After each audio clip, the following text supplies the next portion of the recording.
आपको एक सवाल पूछना चाहती हूँ। आज से ठीक 3 साल बाद एक कोर्ट रूम है, दोनों तरफ वकील खड़े हैं, गवाह हैं, दोनों पार्टीज का भविष्य इस एक मोमेंट पे टिका हुआ है और उस कुर्सी पे जज आप हैं। ये सिर्फ एक सपना नहीं है, ये एक रियल करियर है और इस करियर की शुरुआत उसी दिन होती है जिस दिन आप डिसाइड करते हैं कि हाँ, जुडिशरी मेरा गोल है। तो आज का सवाल ये है, क्या आपने डिसाइड किया? अगर हाँ, तो ये वीडियो आपके लिए है और अगर अभी भी कंफ्यूजन है तो ये वीडियो उस कंफ्यूजन को खत्म कर देगी। चलिए शुरू करते हैं। सेक्शन 1, आज 2026 में जुडिशरी का सीन क्या है? जुडिशरी यानी PCSJ सिविल जज एग्जाम इंडिया की सबसे प्रेस्टिजियस लॉ एग्जाम्स में से एक है। हर साल 50 से 60 हजार लॉ ग्रेजुएट्स अपीयर करते हैं और उनमें से सिर्फ 15 से 20% ही क्लियर करते हैं। ये स्कैरी नहीं है, ये अपॉर्चुनिटी है, क्योंकि जो सही स्ट्रैटेजी से प्रिपेयर करता है वो उस 15 से 20% में होता है। अब 2026 की एक बहुत इंपॉर्टेंट अपडेट जो आपको जरूर पता होनी चाहिए। सुप्रीम कोर्ट ने मई 2025 में एक लैंडमार्क जजमेंट दिया, ऑल इंडिया जजेस association versus union of India. Court ने कहा कि सिविल जज जूनियर डिवीजन के लिए मिनिमम 3 साल की लीगल प्रैक्टिस मैंडेटरी है और ये बहुत जरूरी है, लेकिन ये रूल अभी सुप्रीम कोर्ट में रिव्यू पे चल रहा है। CJI सूर्यकांत की बेंच इसको सुन रही है। अप्रैल 30, 2026 को नेक्स्ट हियरिंग थी। अभी तक फाइनल डिसीजन पेंडिंग है।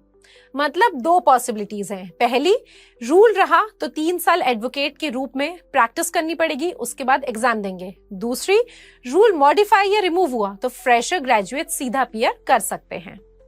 दोनों केसेस में आपकी प्रिपरेशन सेम रहती है, लॉज वही हैं, सिलेबस वही है, तो डरिए मत, प्रिपेयर करो। सुप्रीम कोर्ट क्लैरिटी देगा और यूपी, बिहार, MP, राजस्थान सबने अपने रूल्स अपडेट करने शुरू कर दिए हैं। नोटिफिकेशंस आ रहे हैं।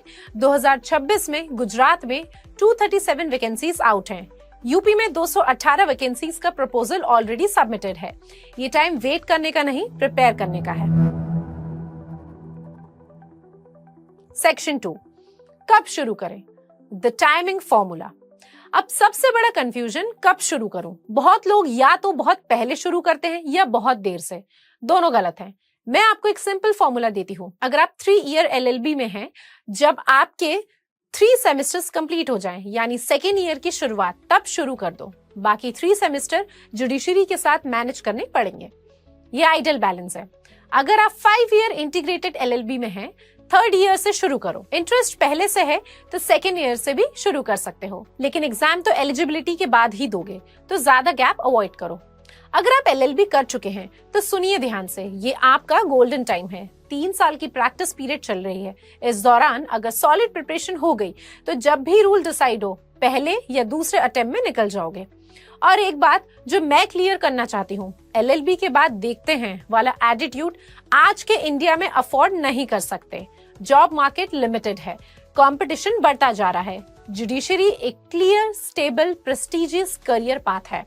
अगर डिसाइड किया है तो आज से शुरू करो। Section 3, college plus coaching plus semester साथ कैसे मैनेज करें? अब वो सेक्शन जिसके लिए आप ये वीडियो देख रहे थे, सेमेस्टर भी है, कोचिंग भी है, दोनों कैसे चलाएं? 3 रूल्स हैं, फॉलो करो, problem solve. So rule number 1, college बंद मत करो, seriously. Constitution, IPC, CRPC, CPC, evidence act, transform of property act, Muslim law, Hindu law, ये सब आपके LLB सिलेबस में है और ये सब जुडिशरी एग्जाम के कोर सिलेबस में भी है। जो प्रोफेसर आज पढ़ा रहा है वो जुडिशरी प्रिपरेशन ही है, फ्री में। कॉलेज के नोट्स में इसकी आंसर्स राइटिंग में काम आते हैं, ये कनेक्शन समझो। रूल नंबर 2, कोचिंग मिस मत करो। ये गलती मैंने खुद की थी। सेमेस्टर आते ही मैंने कोचिंग छोड़ दी। उस 1 महीने में एक पूरा माइनर लॉ कंप्लीट हो गया। जो नुकसान हुआ नोट्स लेकर रिकवर नहीं हुआ। जिस दिन पेपर है उस दिन कोचिंग मत जाओ, बाकी दिन कोई एक्सक्यूज नहीं। ऑनलाइन कोचिंग कर रहे हो, रिकॉर्डिंग देखो, लेकिन लाइव क्लास प्रेफर करो। डाउट क्लियर तभी होता है जब टीचर सामने हो। रूल नंबर 3, प्रायोरिटी दिमाग में फिक्स करो। LLB में पास होना जरूरी है, लेकिन जुडिशरी आपका अल्टीमेट गोल है। ये एक बार क्लियर हो गया तो टाइम मैनेजमेंट ऑटोमेटिकली आ जाता है। कल सुबह एक कागज पे लिखो, मेरा मेन गोल क्या है। जो आंसर आए वही तुम्हारी प्रायोरिटी है। Section 4 PYQs plus target state plus smart strategy. अब स्ट्रैटेजी की बात करते हैं, ये पार्ट ध्यान से सुनना। स्टेप नंबर 1, एक टारगेट स्टेट फिक्स करो। जनरली होम स्टेट चूज करो। लाइब्रेरी, मेंटर्स, लोकल कोर्ट्स सब इजी होता है। और याद रहे, यूपी, बिहार, एमपी, राजस्थान का कोर सिलेबस ब्रॉडली सिमिलर है। एक स्टेट के लिए प्रिपेयर करो, बाकी 2-3 साइमल्टेनियसली दे सकते हो। स्मार्ट मूव है। स्टेप नंबर 2, PYQs एनालाइज करो। अगर आपने अभी तक प्रीवियस ईयर क्वेश्चन नहीं देखे, मैं क्लियरली बोल रही हूँ, आपकी प्रिपरेशन अभी भी इनकम्प्लीट है। लॉ एक समुंदर है, कभी खत्म नहीं होगा। PYQs वो मैप है जो बताता है इस समुंदर में कहां से पढ़ना है। जब कॉलेज में कोई टॉपिक चल रहा हो और आपको PYQs पहले से पता हो कि इस टॉपिक से मेंस में 15 मार्क का क्वेश्चन पूछा जा चुका है, तब आप क्लास में एक्स्ट्रा ध्यान दोगे। ये अवेयरनेस ही कॉम्पिटिटिव एज है। एक डायरी लो और हर टारगेट स्टेट के लिए ये नोट करो। स्टेट का नाम और conducting body, exam stages, prelims, mains, interview, negative marking है या नहीं, लैंग्वेज पेपर रिक्वायरमेंट, जीके का वेटेज, लोकल लॉस जो स्पेसिफिकली पूछा जाता है, ये आपका वॉर रूम है। स्टेप नंबर 3, जो बाकी लोग नहीं पढ़ते उसी में मेरिट बनती है। बिहार में हिंदी लैंग्वेज और जनरल साइंस हैवी है। यूपी में सब्सिनेटिव वर्सेस प्रोसीड्यूरल लॉ का क्लियर स्प्लिट है। दिल्ली में इंग्लिश प्रोफिशिएंसी क्रिटिकल है। राजस्थान में लोकल RJS लॉज मैटर करते हैं। हर कोई CPC पढ़ाता है, हर कोई IPC पढ़ाता है, लेकिन जो लैंग्वेज पे सॉलिड है, जो लोकल लॉज जानता है, जो जीके करंट है, जो मेरिट लिस्ट में ऊपर होगा, और जीके करंट अफेयर्स इग्नोर मत करो। मेंस आंसर राइटिंग में अगर आप लिख सको as per latest NCRB data, तब पैनल समझता है ये बंदा सिर्फ टेक्स्ट बुक का स्टूडेंट नहीं, दुनिया से अवेयर है। ये क्वालिटी एक जज में चाहिए। रोजाना 30 से 45 मिनट एक क्वालिटी न्यूज़पेपर या करंट अफेयर्स सोर्स, ये हैबिट लाओ। जुडिशरी से पहले भी काम आएगी, जुडिशरी में भी और जुडिशरी के बाद भी। Section 5, personality plus confidence, the x factor. एक और चीज जो पढ़ाई में इतना बिजी रहते रहते लोग भूल जाते हैं, आप एक जज बनने की प्रिपरेशन कर रहे हो। जज सिर्फ लॉ जानने वाला इंसान नहीं होता। जज वो होता है जो कोर्ट रूम में कमांड रखता है, जो ऑर्डर देगा, लोगों को मानना पड़ेगा। जो इंटरव्यू में बैठेगा, पैनल उस इंसान में अथॉरिटी, क्लैरिटी और कॉन्फिडेंस देखना चाहता है। कॉलेज में मूट कोर्ट्स होते हैं, डिबेट्स होती हैं, पार्टिसिपेट करो। थीसिस लिखनी पड़ती है, सीरियसली लिखो। ये एक्टिविटीज सिर्फ मार्क्स के लिए नहीं, ये आपको जज की चेयर के लिए मेंटली रेडी करती हैं। और ये जर्नी आसान नहीं है। सोसाइटी बोलेगी, लोग बोलेंगे, पेरेंट्स बोलेंगे अभी तक कुछ हुआ नहीं, ये सुनना पड़ेगा, ये सहना पड़ेगा। ये जर्नी एग्जॉस्टिंग है, लेकिन ये जर्नी वर्थ इट है। सेक्शन 6, अटेम्प्ट्स दो, डरिए मत। Last strategy point, hard work और स्मार्ट वर्क में फर्क है। 50,000 लोग अपीयर करते हैं, क्या सब हार्ड वर्क नहीं करते? करते हैं, फर्क होता है। PYQs पे बेस्ड फोकस्ड प्रिपरेशन, लैंग्वेज पे काम, लोकल लॉज पे मास्टरी, आंसर राइटिंग प्रैक्टिस, ये स्मार्ट वर्क है।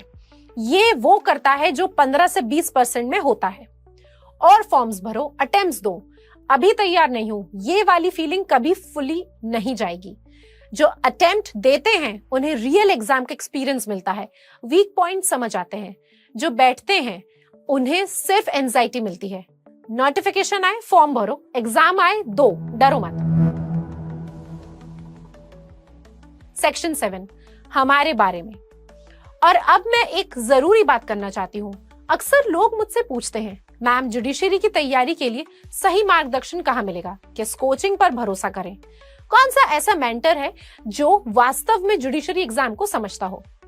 तो मैं आपको परिचय कराना चाहती हूँ ऐसे मेंटर से जिन्होंने पिछले 15 वर्षों से हजारों जुडिशरी एस्पिरेंट्स को मार्गदर्शन किया है।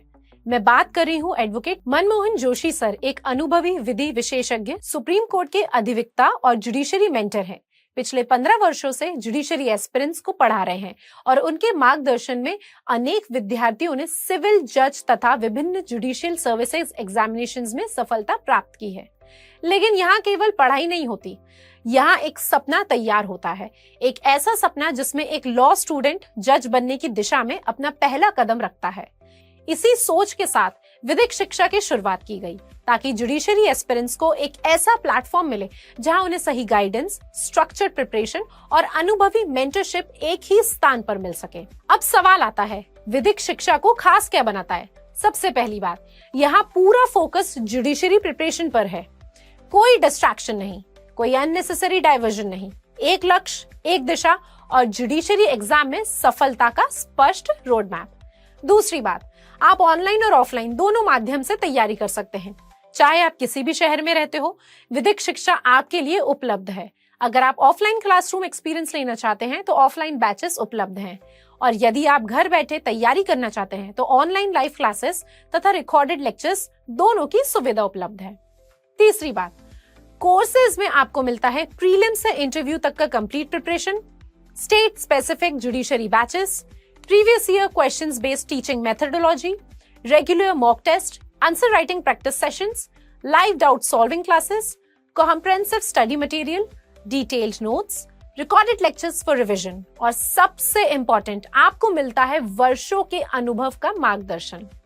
ऐसा मार्गदर्शन जिसने अनेक विद्यार्थियों को उनके जुडिशरी ड्रीम तक पहुंचाया है। यदि आप अभी भी सोच रहे हैं कि ये आपके लिए सही प्लेटफॉर्म है या नहीं, तो सबसे अच्छा तरीका है कि आप एक डेमो क्लास अटेंड करें।